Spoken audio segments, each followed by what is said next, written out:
Hi hello നമസ്കാരം, എല്ലാവർക്കും പുതിയൊരു വീഡിയോയിലേക്ക് സ്വാഗതം.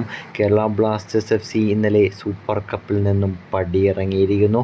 കേരള ബ്ലാസ്റ്റേഴ്സ് ഏകപക്ഷീയമായ 2-1 മോഹൻ ബഗാൻ സൂപ്പർ ജയൻസിൻ്റെ B ടീമുമായി പരാജയപ്പെട്ടത്. കേരള ബ്ലാസ്റ്റേഴ്സിൻ്റെ ഇത് കടുത്ത തിരിച്ചടിയാണ് നൽകിയത്. ഡേവിഡ് കാറ്റാലെ പോലെയുള്ള സ്പാനിഷ് കോച്ചിനെ കൊണ്ടുവന്നിട്ട് പോലും ഒരു ഇമ്പ്രൂവ്മെൻറ്റും ഒരു ഇമ്പാക്റ്റും ഇപ്പോൾ ഉണ്ടാക്കുവാനായി സാധിച്ചില്ല. ഇത് കേരള ബ്ലാസ്റ്റേഴ്സ് FCയുടെ അതിദയനീയമായ മത്സരമായിരുന്നു. ഇതോടുകൂടി തന്നെ പല പ്ലെയേഴ്സിൻ്റെയും സ്ഥാനം ക്ലബിൽ നിന്നും പോകുമെന്നാണ് ഇപ്പോൾ വരുന്ന റിപ്പോർട്ടുകൾ പറയുന്നത്. ഇന്നലെ മത്സരശേഷം ഡേവിഡ് കാറ്റല പറയുന്നതനുസരിച്ച് കേരള ബ്ലാസ്റ്റേഴ്സിൽ ഇപ്പോഴുള്ള പ്രമുഖ ഫോറിൻ പ്ലെയേഴ്സ് ഉൾപ്പെടെയുള്ള എല്ലാവരുടെയും കോൺട്രാക്റ്റ് ടെർമിനേറ്റ് ചെയ്യുവാനാണ് സാധ്യതയെന്നാണ് പറയുന്നത്. അതിൽ മുഖ്യ പങ്ക് വഹിക്കുന്നത് മിലോസ് ട്രിൻസിച്ച്, ഡുസൻ ലെഗേറ്റർ, ഹീസസ് ഹിമിനസ് എന്നിവരാണ്.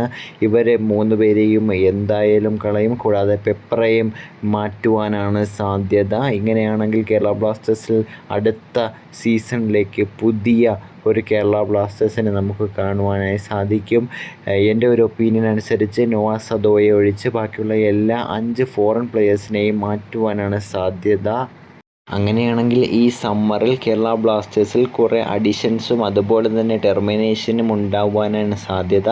കേരള ബ്ലാസ്റ്റേഴ്സിൻ്റെ ഡിഫൻസീവ് നിരയെന്ന് പറയുമ്പോൾ ഏറ്റവും ശോചനീയ അവസ്ഥയിലാണ് കേരള ബ്ലാസ്റ്റേഴ്സിൻ്റെ ഡിഫൻസീവ് നിര. ആർക്കും വന്ന് ഗോളടിച്ച് പോകാനുള്ള ഡിഫൻസാണ് ഇപ്പോൾ നിലവിലുള്ളത്. ഇത് മാറിയാൽ മാത്രമേ കേരള ബ്ലാസ്റ്റേഴ്സിൽ വരും സീസണിൽ നല്ല പ്രകടനം കാഴ്ചവെക്കുവാനായി സാധിക്കുകയുള്ളൂ. ഇന്നലെ നടന്ന മത്സരത്തിൽ ക്ലിയർ കട്ട് ചാൻസുകൾ ലഭിച്ച ഹീസസ് ഹിമിനസിന് ഒന്നുപോലും കൺവെർട്ട് ചെയ്യുവാനായി സാധിച്ചില്ല. കേരള ബ്ലാസ്റ്റേഴ്സിൻ്റെ മുൻ താരമായ ഡിമിത്രിയോസ് ഡയമൻഡക്കോസ് കേരള ബ്ലാസ്റ്റേഴ്സിനുണ്ടാക്കിയ ഇമ്പാക്റ്റിൻ്റെ അത്ര ഹീസസ് ഹിമിനസിന് ഉണ്ടാക്കുവാനായി സാധിച്ചിട്ടുമില്ല. ബ്ലാസ്റ്റേഴ്സുമായി ബന്ധപ്പെട്ട കാര്യങ്ങൾ അറിയുവാനായി വീഡിയോ ഇഷ്ടപ്പെട്ടാൽ ലൈക്ക് ചെയ്യുക, ഷെയർ ചെയ്യുക, സബ്സ്ക്രൈബ് ചെയ്യുക.